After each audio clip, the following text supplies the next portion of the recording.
बताएं कि खैबर पख्तूनख्वा हुकूमत का 9 मई के मजीद मुकदमात खत्म करने का फैसला। महकमा कानून ने 57 केसेस खत्म करने की सिफारिशात सूबाई काबीना को इरसाल कर दी। मुतादिद पीटीआई अरकान असम्बली मुकदमात में नामजद हैं। इस पर तफसीलात जान लेते हैं। आमिर जमील हमारे साथ मौजूद है। आमिर बताइएगा।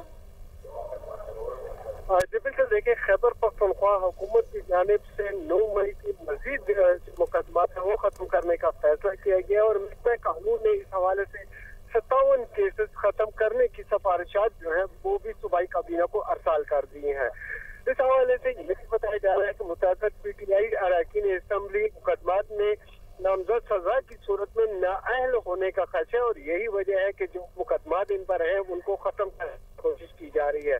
9 मई के सूबे में ज्यादातर जो मुकदमात हैं वो निपटा दिए गए हैं, जबकि मजीद जो केसेस रहते हैं उन्हें भी खत्म करने की कोशिश की जा रही है। एडवोकेट जनरल ऑफिस से मुकदमात वापस लेने के लिए इसकी सिफारिश जो है वो तैयार कर ली गई है। जी, सिफारिश तैयार कर ली गई है इसकी। आमिर जमील आप हमें अपडेट कर रहे थे, बहुत शुक्रिया आपका।